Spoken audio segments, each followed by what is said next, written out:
Good afternoon. This is the third session of the ELL Family and Community Engagement webinar series, where you can move to the next slide.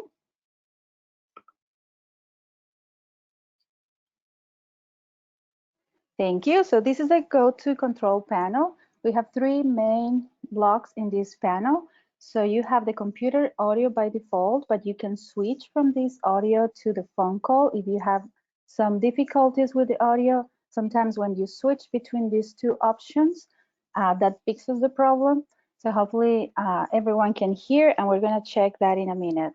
Then we have a second icon that is the electronic hand. So please use this hand if you have a question, and if you want to participate during the Q&A section at the end of the presentation. And we also have the questions chat box.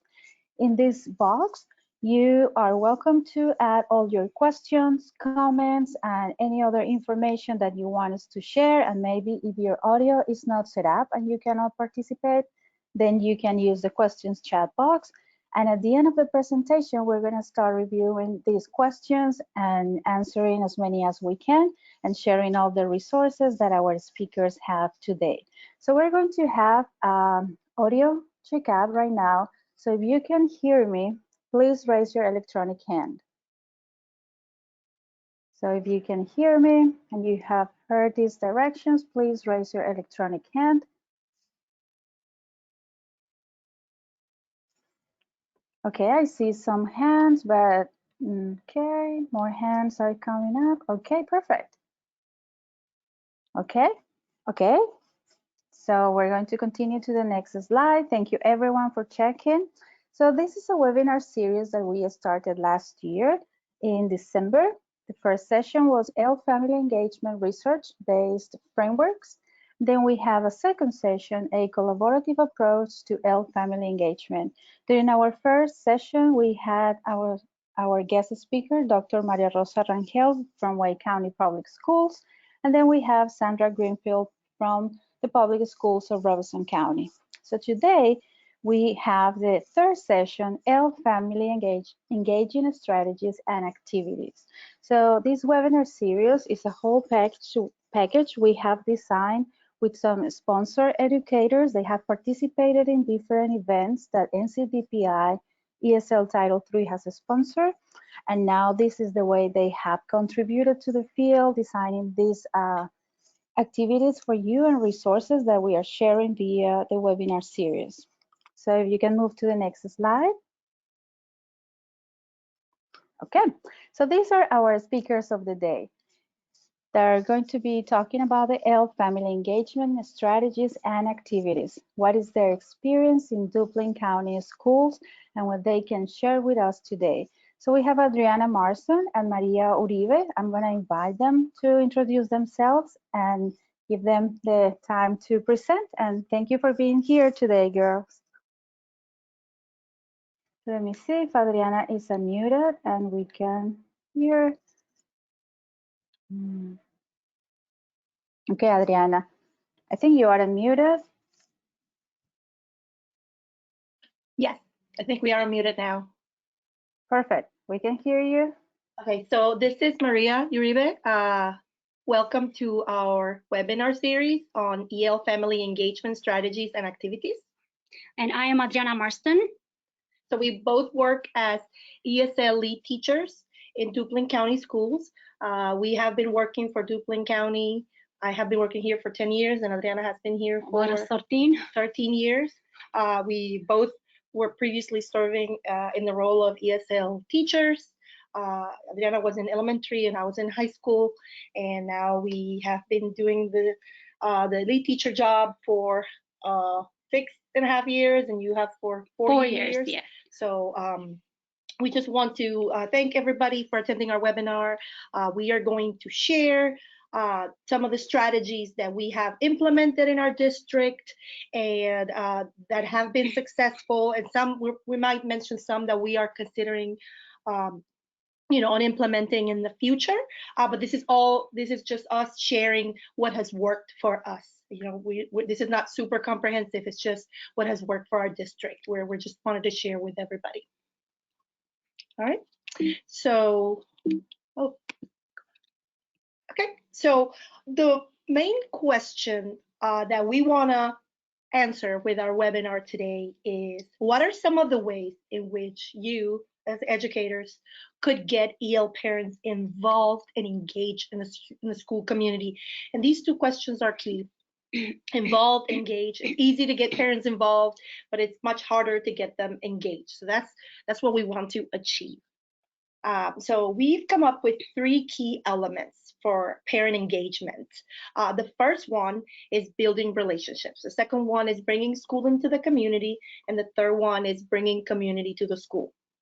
So let's start by talking a little bit about building relationships. We can all agree that building relationship is key in education, in the classrooms and outside of the classroom. So the research has shown that building relationships or having strong relationships is one of the strongest indicators of student success. There's actually this quote by Madeline Hunter, a UCLA professor, that says that kids don't care how much you know until they know how much you care.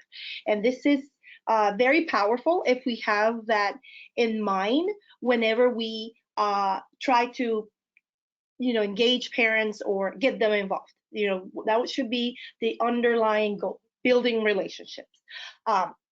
So ways to bring school into the community. How do we do this, or what do we mean by this? So it basically means being seen in the community. So the teachers, the school administration, even the district leaders, ways in which they can be seen in the community with the purpose of letting students and parents know that they care about their children beyond the academic success, as a whole. So sometimes families can't come to school. I mean, that's just the reality of it. So the school has to go to the families. So things that work is meeting families in other settings, such as community centers, churches, any type of event that the community has, that the town has, where the school is located, provides an informal way to start building these relationships. And this is especially true for EL parents, because you know that they tend to feel shy or nervous about going to the school for many reasons. And we will go into that a little bit later on.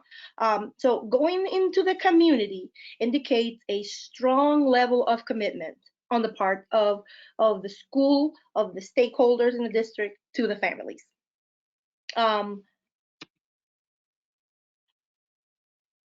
Okay, oops, I went too far. So let's talk about ways to bring the community into the school. And I'll let Adriana talk a little bit more about that. All right, so there are 2 aspects that we need to consider when it comes to engaging and involving the community.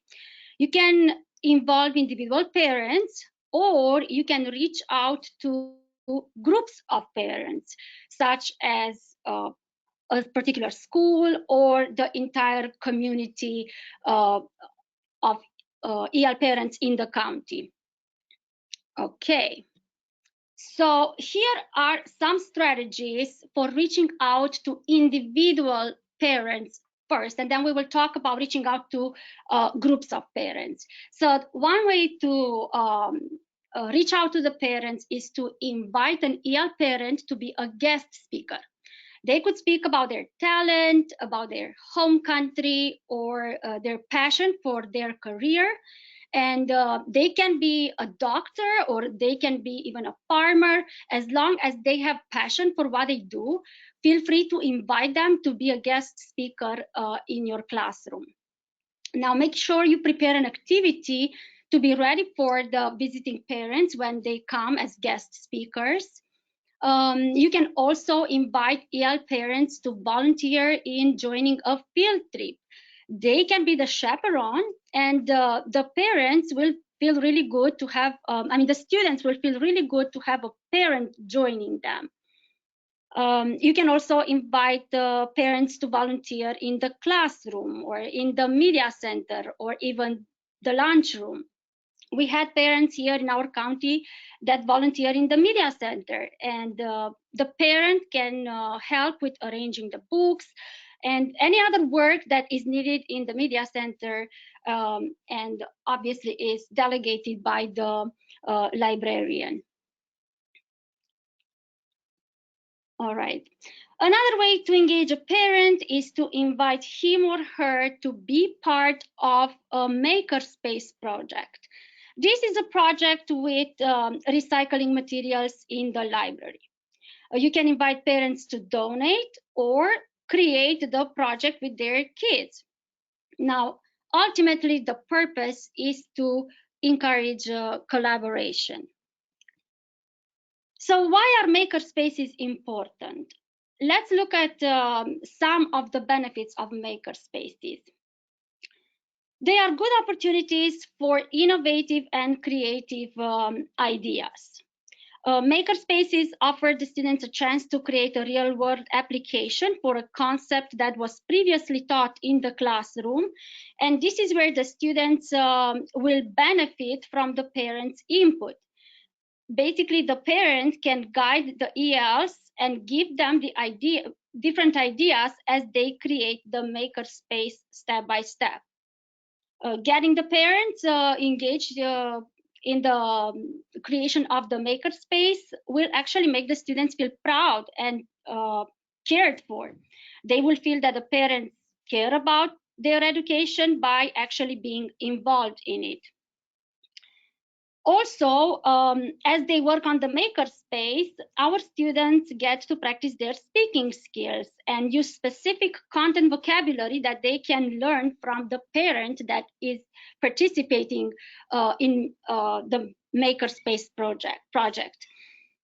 Also, ELs will learn how to deal with failure by having a parent with them. And how does this happen? The parent can provide moral support in case of failure, and this support is important to come from an adult's perspective, because this will have a greater impact on students than when it actually comes from a peer. So having the parent there and participating in the project is very important. Another way to engage the parents is by reaching out to groups of parents. So this is our second type of bringing the community into the school. So how do we reach out to our parents and bring in several of them or several the entire school community? This, like I said, can be either a specific group, like the middle school EL parents, or all parents of K2 ELs, for example. So what will they do? We will look at 6 ways to engage more parents at a time. And one way to do it is to create a mural, or you can organize a culture night or an EL parent night. Another idea is to have a fall festival, and we do have some impressive fall festivals here in our county. You can invite them to plant a school garden. And the last thing we will talk about is the ESL classes for parents. All right, so now let's look at each one of them. So they can create a mural, and you can organize, I'm sorry, the first thing that we're going to look at is the creation of the mural. So the mural can be in the student's native language, and the parents can actually help with cutting paper, or they can knit something for the mural, or they can sew something that will be exhibited on the mural. Another idea is to organize a culture night. You can invite both parents and students to wear traditional clothes that are representative of their culture. And also, during the culture night, parents have the opportunity to see a talent show that is performed by their children. And you can see in these pictures, we have a talent show that took place at one of our schools. You can also showcase your EL's native countries in a parade. In this photo, you can see how each student is holding the flag of their country with the country's name written above the flag. Or you can organize a play to be performed in the student's native language. That's another idea. Now, let's look at how you can engage parents during an EL parent night. This is another night with the EL parents, so you may wonder then, why do we name it differently than the culture night? What is the difference between a culture night with the talent show and an EL parent night? Well, the difference is that the culture night is more about performances, while the EL parent night is more informative. Unlike during the culture night, during the EL parent night, actually the teachers will inform the parents about school-related matters.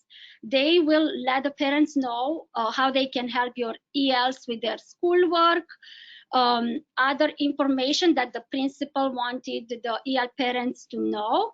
And the whole EL parent night can end with a dinner. So how do you organize the EL parent night? First, you will create bilingual parent invitations to send home with the students. And you can also make sure that you have a clear bilingual agenda. And we added 2 photos of our ESL parent night agenda, both in English and Spanish. And then make sure that you also invite an interpreter for that night. All right. So we encourage you to provide snacks and drinks, and you can actually even invite the parents to bring a traditional dish from their country.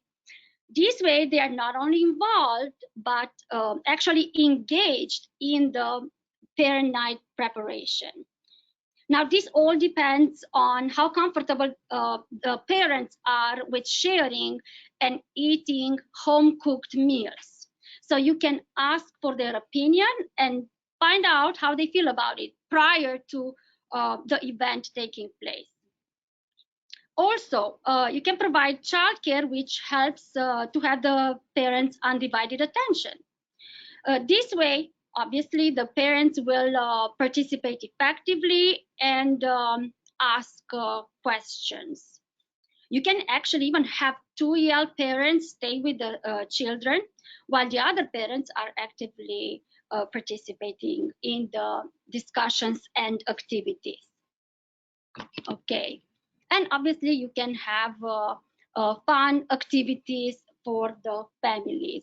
That these activities can include matching games, dice for math, picture cards, or word cards. All right, now let's talk about the fall festival. That's another idea to engage the parents, how to engage the parents. So students can show the fall tradition in their country, and the parents can contribute with ideas and with creating a model. For example, we know that every fall, the monarch butterfly migrates to the south, to Mexico. So in this case, students and parents who are from Mexico can create an art exhibition related to this migration of the monarch butterfly team. So parents can, another idea is that the parents can offer to teach the students how to play different traditional games during the fall festival and create crafts that will be displayed for everyone to admire. One of our schools, and I wanted to add this here because this is important for us here in Duplin County. One of our schools actually has one of the best fall festivals in the area with a great engagement and parent engagement and participation, and with a large variety of fun activities. So we are very proud of that. And we have another thing that we are very proud of. In fact, this specific school won one of the 10 prizes in the nation, in the United States, when it comes to community engagement. This happened several years ago. I don't know if you remember, but some years ago, US Cellular had a campaign in which they were offering $1 million to 10 schools that had the greatest participation in their campaign, in the US Cellular campaign. So each school would get 100,000. And we are actually very proud to say now that one of our schools in Duplin County was among the 10 schools in the nation to win due to parent engagement in the campaign. This couldn't have happened without the parents. So it was a huge celebration and a day that the students will remember forever. So this is just an idea that you can even have a sponsor involved in the school's parent engagement. Now, another way to engage the parents is to invite them to help with planting a school garden. In these photos, you see a garden at one of our schools. So how can that happen? Basically, parents can bring different tools after school, and the entire garden is created and planted in a single day or in a couple of days. But let's talk about why is this important for parents and students. When this happens, when parents are involved in planting a garden for school, they will feel proud to take part in this activity, which allows them to demonstrate their skills and also their agricultural expertise. If this is something they are proud of and they do really good, this will be their opportunity to get involved. Now, it all depends on what area you live in. Our county is in a rural area, so it is quite easy for us to find parents who are experts in planting a garden. But even if you live in an urban area, you will still be able to find EL parents who will be good at gardening, and they will really feel proud to be part of this project related to their children's school. On the other hand, the students will see that their parents care about their education by seeing them engaged in the school culture. And finally, another idea is to engage the parents by providing ESL classes. So if you want to involve the parents, you can have a teacher providing the ESL classes. But if you want to engage the parents, then you will have a bilingual parent teach the classes, and you just provide the space, like the classroom or media center at your school. And one more thing I want to add, we have not done this in years, but we are planning on doing it again, is to have an EL celebration night. Now, this will engage all EL parents in the county. They will all be invited to join this EL celebration night. So this is a way to reach out to the entire EL community. All right, so now Maria will talk about barriers to parent engagement. All right, so while you try to come up with a plan for EL parent engagement, you may encounter a lot of barriers. These are some of the ones that we've encountered the most, but you may not see any of these, or you may see these and others. So this is just based on our experience. So these are the ones we will talk about today: time constraints, language barriers, lack of knowledge, and lack of motivation. So let's start with time constraints. So it's very common among EL parents to have both parents working multiple jobs, and sometimes they work opposing shifts, where you have one parent that stays home with the children or works during the day, and then the other parent works the night shift.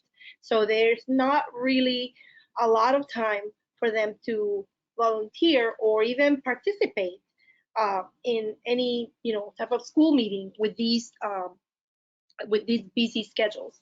So they cannot take time off work in some circumstances because they're just not allowed, or their uh, income depends on how many hours they work. So this is not an option for them to take time off work. So how do we go about this? Well, one of the things we can do is to provide a variety of time slots for meetings. Events that take place, not just the typical after school like 3:30, because that's very early in the day and a lot of parents cannot participate that early in the day. So maybe having some activities take place later in the day, so 6, 7 p.m. Now, you may have to work with some of your employees or some of your staff, give them a little bit of comp time or flex time so that they can participate in these events later in the day. But that is one of the things that has worked the most for our district, just keeping in mind what are the possibility of time slots where parents are most likely to show up. Another thing that we can do, another possible solution, is to communicate often, and that means send repeated and advanced communication to parents for major events.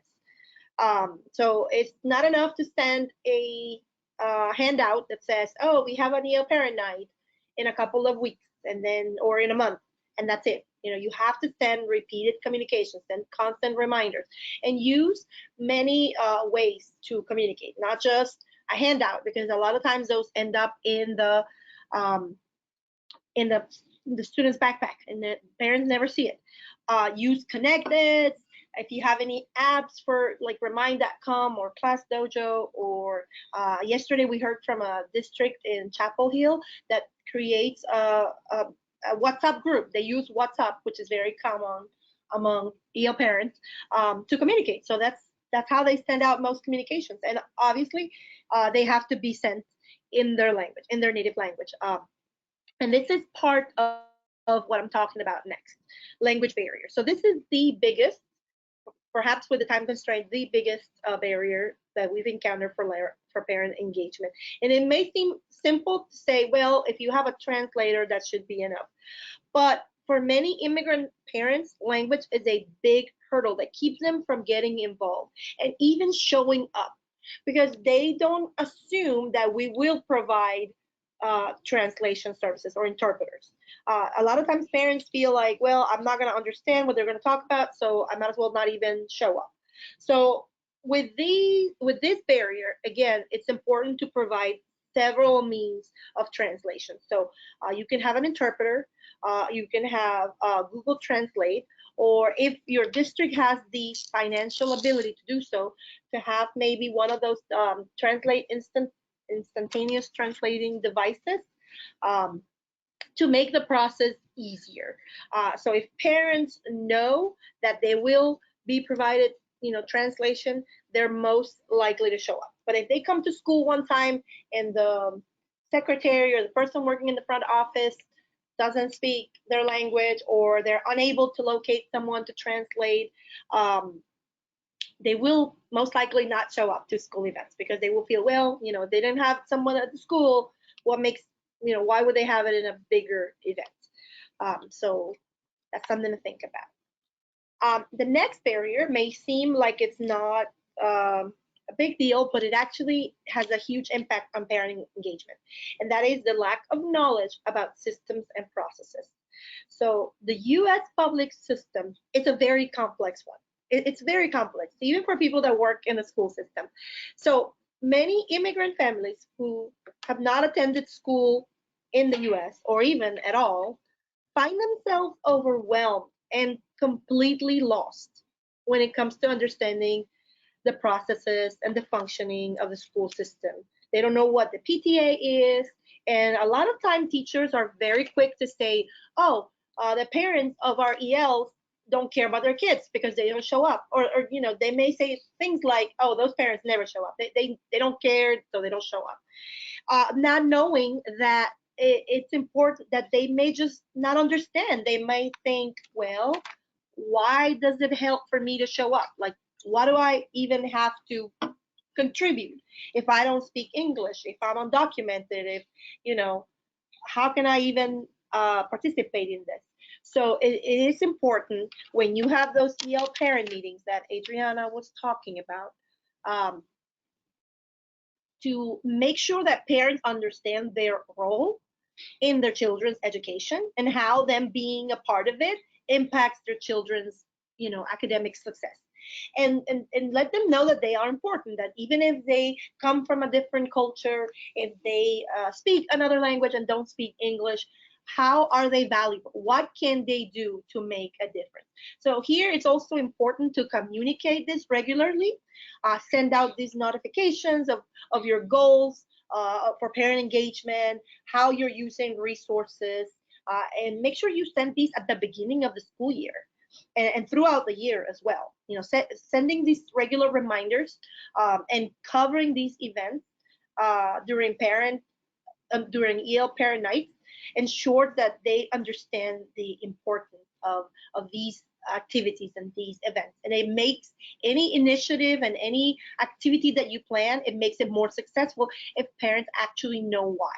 And it can be something as simple as explaining why the children take the access test. It may seem obvious to us as educators, but a lot of times parents don't know why we are doing this. And this can be reflected because a lot of children, and as a teacher, I've had a lot of ELs ask me in secondary, in high school, what if I don't pass the access test? Am I going to be able to graduate? So they think that if they don't exit the program, they can't graduate. And if the students believe it, most likely the parents believe the same thing. So something as simple as that is, we think it's obvious that they know this, parents might not be aware of it. So this is one of the things that is important to cover when we have EL parent nights. And I like what Adriana said, those are informative. And this is the type of information that we should be providing. Okay. All right. Do you want to add something, Adriana? I will add at the end. Okay. All right. So lack of motivation. So all human beings, everybody needs motivation to accomplish things, especially when we are not compensated or incentivized to do so. So in our district, we found that many parents were not motivated to help out at schools because they did not realize how their time or their effort helped the school, or they didn't even think that the school would recognize their work. So one way to motivate parents is to thank them and to recognize them, especially when they volunteer, even if they do something small, by naming them publicly, like via school newsletter or Connect Ed or social media apps like Class Dojo, which, where they can make announcements and post pictures. So even during the EL celebration or the EL parent night that we want to have for the district, this will be a great time to provide recognition to parents that volunteer and acknowledge their efforts. Exactly. Yes, exactly. This is the perfect time for it. As we move forward, or as you guys move forward with implementing. Excuse me, I do want to add something. I just wanted to say that when you invite parents from the community to the school, please assure them that identification will not be checked and that they do not need to show any proof of legal residency. Yes. Because many times they are afraid of that. They think, oh my God, I am illegal and I don't dare to go to school. Yep. So we have to let them know that it's okay. Nobody's checking their immigration status and it's safe. They can just come and bring their contribution. Yeah, and that's part of them understanding the processes of school. A lot of times they think that the school SRO, will report them to ICE or something like that. They don't understand that those entities should be separate and they are safe in the school environment. So thank you for reminding me. That's a very important point. So we have some questions for reflection. These are questions for the participants that are joining us today. These are questions that you should ask yourself whenever you're trying to come up with an EL parent engagement plan. So you need to ask yourselves, how likely are your parents to get involved in a school community? And you have to be honest, because if the answer is very unlikely, then you need to, that then comes, how do I achieve that? How do I make them be more likely to get involved? Are you aware of their hobbies or their talents? Do you know what motivates them? For example, you could have a soccer tournament for EL parents. As you know, among Hispanic students at least, and I think all over the world really, soccer is very, very popular. And a lot of times, international families, immigrant families will be interested in this. So maybe having something like this, being aware of this interest can serve as a hook to get parents, in the community and in the school. So is it easy to get them to volunteer in school related activities? Are they continuously informed about all the opportunities that the school provides? And as I mentioned previously, do not just limit yourselves to one type of communication. They have to have several types of communication. And really, you need to ask your parents, what is the best way for me to reach you? Sometimes connecteds go to the parents have not updated their phone numbers, and it goes to a voicemail that they never check. And so they never get the messages. So ask your parents, what is the best way for me to reach you? And then the last question would be, what actions do you take to inform them about the various activities that they're invited to be a part of? Okay, and always ask yourself, ask your parents, your community, how can we support you? What are some of the ways that we can provide more support? Okay, so those are the questions that we want for you to keep in mind whenever you're trying to come up with your own EL parent engagement plan. All right, and now it's time for Q&A. Thank you, Maria and Adriana. And this is great, those questions, because we have added one more session to this webinar series. We're going to have again Dr. Rangel sharing how to start your school district's plan. And she's in the audience today, so if she wants to participate and share a little bit and make some connections with these questions and what we have discussed today, I will invite her to do it. And let me see if we have some questions while she checks her audio, and maybe she wants to type her questions or her connections, because I know she's going to address this again as she's sharing the first webinar, the different frameworks that we can use when we are planning our family engagement plan in the school district. And then by the end, we're going to have another session with her, adding all these strategies and activities and deciding what we really need to do in our districts based on our context, our population, and the different needs that they have. So let me see. Before we start with the Q&A, we do want to take a minute to thank our county's interpreter, Miss Ileana Hilton. She has provided extremely valuable resources and support. I mean, not to mention all the amazing work that she does at reaching out to parents and providing interpretation services, social and emotional support, everything that is needed. Yes, and so we want to thank Ms. Hilton. Yeah, she is wonderful, and we feel so lucky to work with her. We feel like we need to give her credit for this for our EL parent engagement session today also. Yeah, she gave us a lot of feedback on what she sees at schools and what she sees that the schools it's going on around here. Yeah, and the schools are doing the good things that they're doing that are happening in our schools. So thank you, Ileana, if you're there. And Maria, if you move to the next slide, we're going to continue with the Q&A. But one of the questions is some people wanted to contact you directly after the webinar for some resources, and maybe they have some questions. So I know in the next slide, yes, thank you.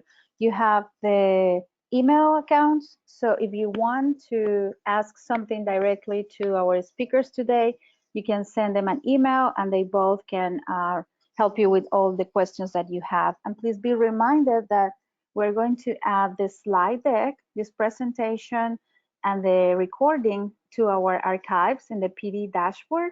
So you can have access to everything, not only today's session, but the ones we have had in the past and the future next 2 sessions that we will have. So we have a comment, and it says, you have mentioned a lot of strategies to build community. So how do you link this to the academic process? Like, It's just building the community, and how do you bring parents and engage them in their students' academic process?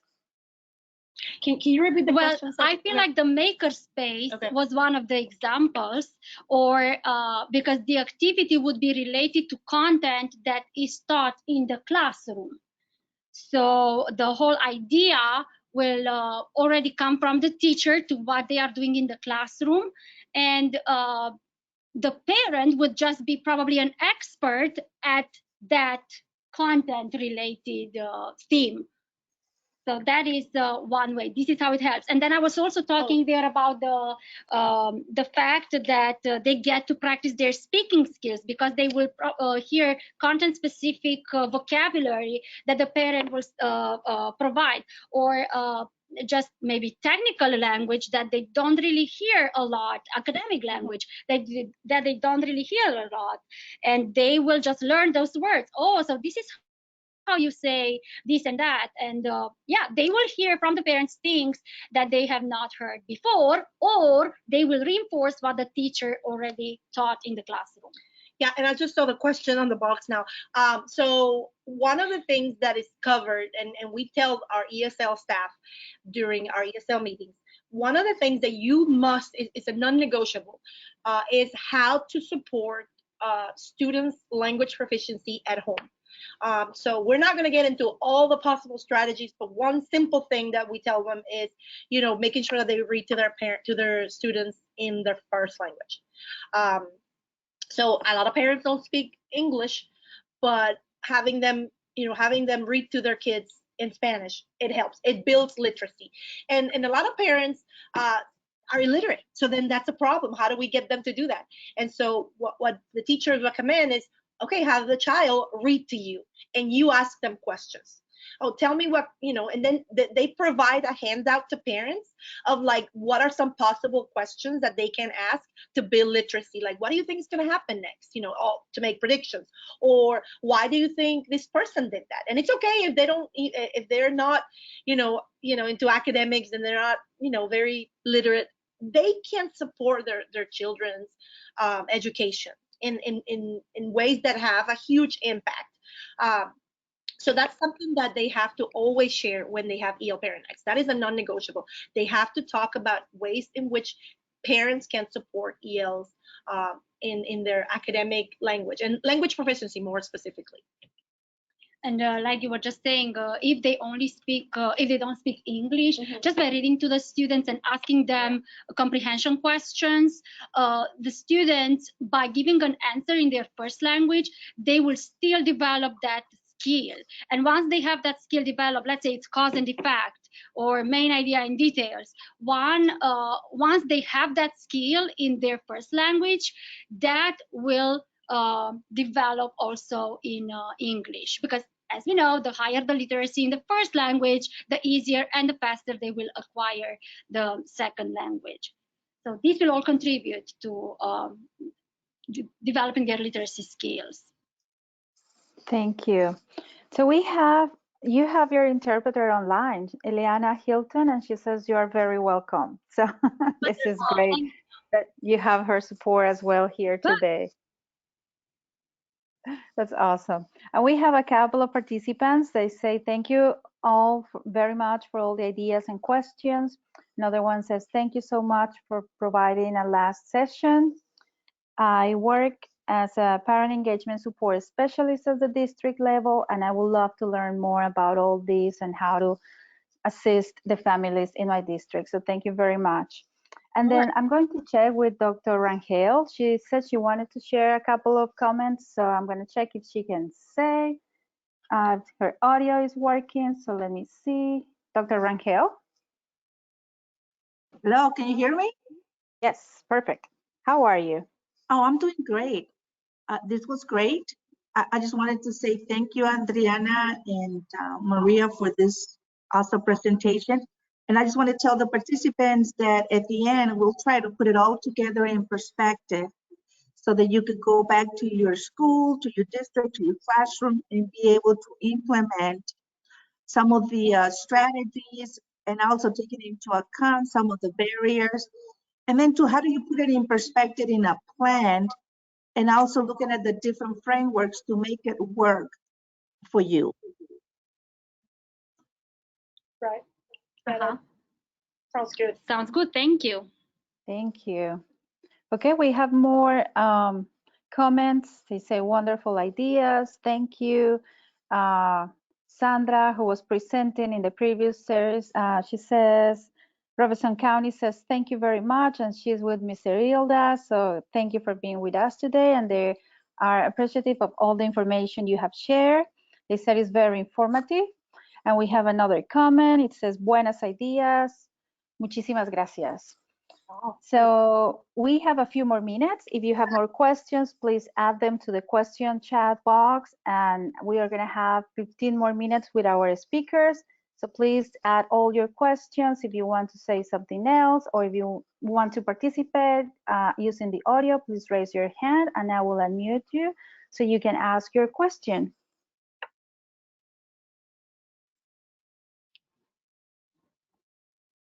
Sadly, is there a way for me to see the incoming questions in my control panel? Oh, I think.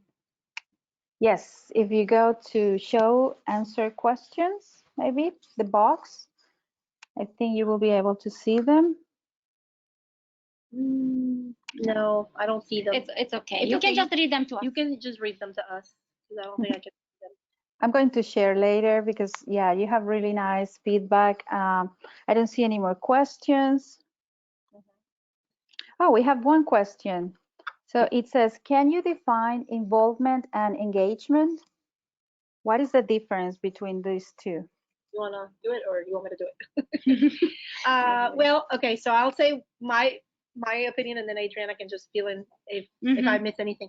But getting a parent involved is like having them show up to a meeting where they're just receiving information, and like, you know, they may take resources, they may or may not apply some of the things that you share with them. Getting them to attend an event, but engagement means having the parents have an active role in participating in school events or school activities. So I think that's the main difference. And we actually pointed out some of them when I talked about the EL parent night. As obviously, when the parents attend, they are involved. But if they do some activities, for example, if they bring a dish, then they are participating in organizing the event. Or when they stay with the kids, kind of like just to ensure that the other parents are paying attention. So when you have two parents stay with the kids and during the meeting, then they are engaged in it.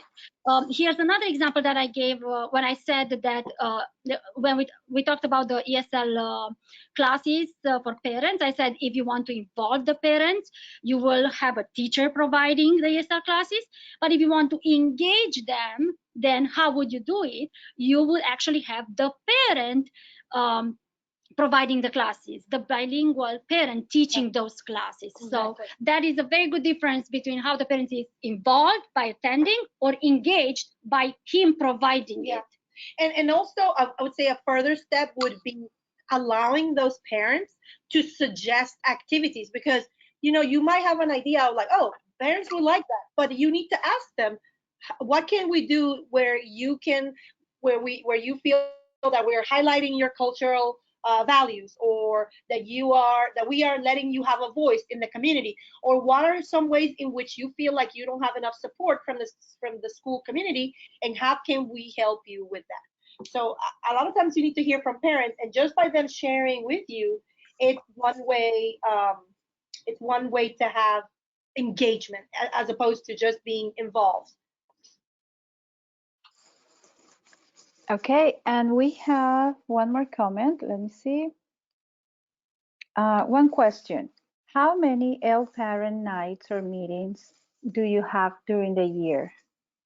2. So there's a minimum. That's just the minimum. 2 is the minimum, but they can have as many as they want. That's just what is the district what we require. We have one in the fall and then another one in the spring. So one is around October and another one is around May. Yeah.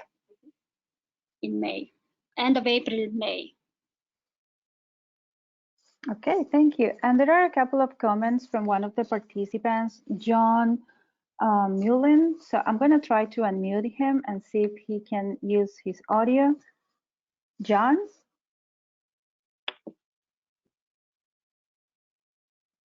Let's see if his audio is set up. Hi. Yes. Hi, how are you? Oh, good. Okay. We tested these headsets during the access testing, so that's probably why they still work. Okay, so you yeah, want to share your 2 comments? Just yes, quickly. One of the things our school is doing, and we discussed this at PTO last night, in order to get more EL parent involvement at the PTO meetings, is we have submitted a grant application to pay for training, some babysitters, Red Cross training, and to pay them for their actual hours training. And we would draw those babysitters preferably from a pool of former EL students who went to this school. I'm at an elementary school. So it'd be middle or high school students who were former students of ours, preferably. So that's sort of entrepreneurial training for them as well. Second thing that the school is doing is I think later this month, we're having a movie night at which the kids will watch the movie and the parents will receive assistance filling out their census forms online or on paper. There will be translation assistance and have the forms in both languages as well. And we're worried about lack of participation in census. It's easy to understand why people would be reticent to participate, but funding is so critical, and it depends on the results of that census. So school funding is one of those things we are dependent on, and we want the parents to be involved and engaged in the process of the 2020 census. Yeah, I think it's a wonderful idea. Yes, thank you for sharing. Yeah, because you're absolutely right. A lot of parents are, especially in the current political climate, parents are always reluctant, or are even more reluctant to participate and to show up and to, anything that is like, authority. They feel threatened. So I feel like it's important to always put them at ease and make them feel, finding ways to make them feel comfortable and make them feel safe, and explaining things to them. So that basically goes back to that barrier that we talked about, the lack of knowledge about systems and processes. So you could just explain to parents, like, just explicitly, this is why you need to be truthful, and you need to fill out the information as accurately as possible, because a lot of funding depends on it. It's kind of like when we have our own language survey, we found that a lot of parents write that the children speak English just because they feel like they will be penalized for not speaking Spanish. I'm sorry, for not speaking English. So like they enroll the child, and they feel like, oh, if they might deny their enrollment, or they might be denied entrance to the school, because if they just arrived to the country, they don't know how things work in the US. And I feel like me as an immigrant, when I came and started working in a US school, there were so many things that were completely different from my country, and I could speak English, and it was still foreign to me, and it was still different. I still had to ask for help, and I feel Exactly. like Adriana feel the same way, right? Yes, it's a different culture with a different educational system, so they have to understand all these differences. So even for us that could speak English, it was different. It was difficult to understand. Imagine for someone who may be undocumented and definitely does not speak the language. So I feel like that's the main goal of our EL Parent Nights, to put parents at ease and to get them to feel safe. That will be one of the main goals, I think. Yes. And now that John mentioned the preparation for the census, I would like to invite Ivana because she had some really good resources that maybe we can share on our next newsletter. So you guys have that information. So if Ivana is still online, I will invite her to share about this a little more. Yeah, I'm here. Can you hear me? Yes. Awesome. So actually, yes, today I just finished the draft of an article about that will be in the next ESL newsletter. And I put in the chat box, I'm not sure if everyone can see, census.gov/schools is a website, and there are a lot of resources that are available to teachers.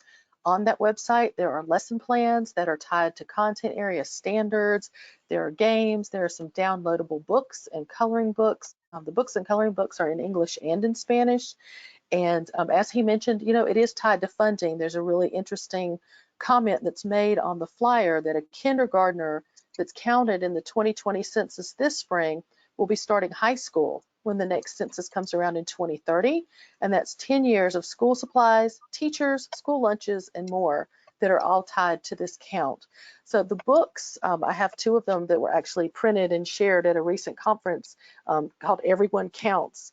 And it actually walks the students through and helps them identify themselves and see how they count. And the way that they're written, the graphics that are in it, students can really see themselves in these books and see the diversity that's in the country, and hopefully come out of it, as you said, feeling safe and feeling that it's important to participate in the census. So that information will be in our upcoming ESL newsletter, and the link is census.gov/schools if you want to take a look at that. Thanks for letting me share, Zali. Thank you, Ivana.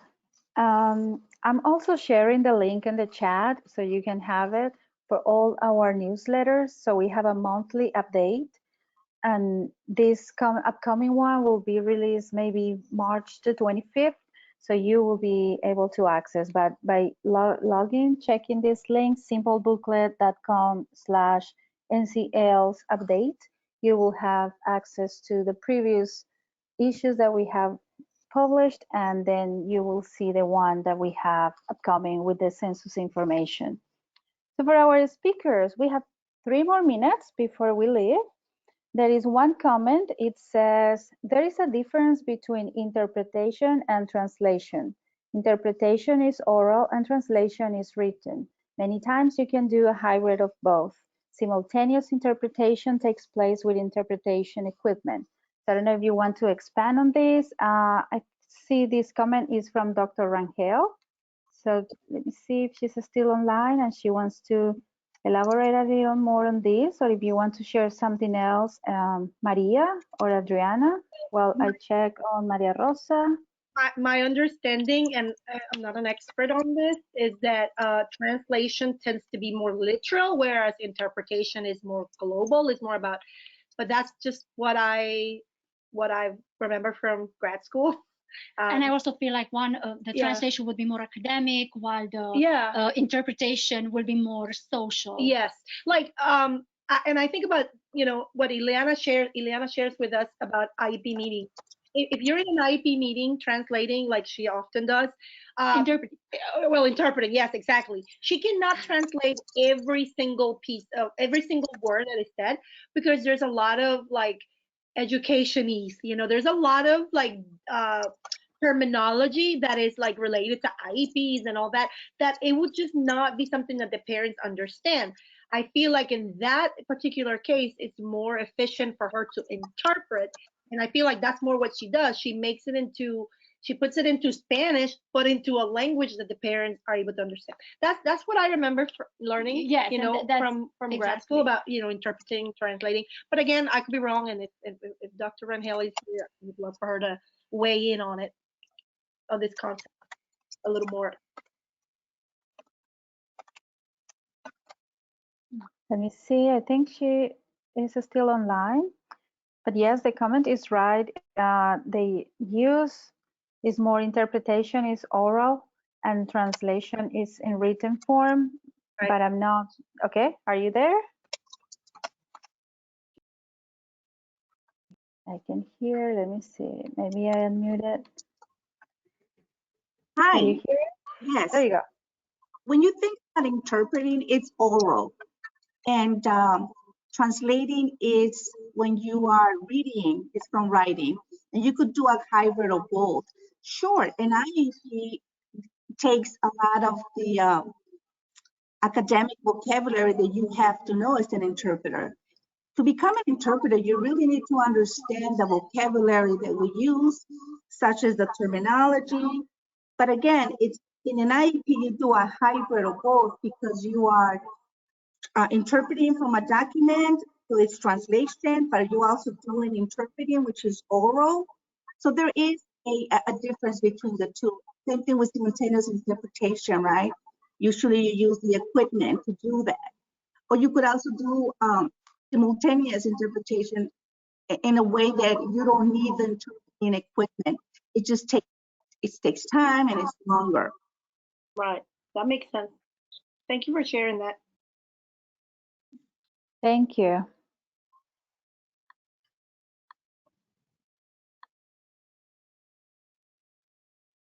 Okay, so I think we don't have any more questions today. It's 4:31.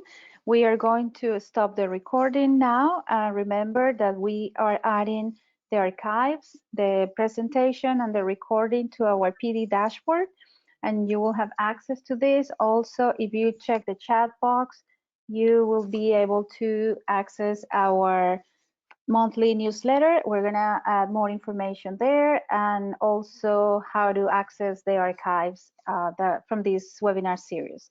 So hopefully you can join us next time. We're getting ready to learn more about how to connect with the school, the community, and we're going to have on April 15th, our 4th session, ELF Family Engagement Beyond the Classroom, with Christopher Goodnight, the ESL Teacher of the Year in Kannapolis City Schools. So please join us next time, and don't forget that we're going to have a wrap-up webinar in May 13, with Dr. Rangel about how to integrate all these strategies, the different research-based frameworks, and all the activities we have learned and discussed during this webinar series, so you can elaborate your own family engagement plan in the school district. So thank you very much, everyone. And thank you to our 2 guest speakers today, and also Dr. Rangel and Sandra Greenfield for joining us today.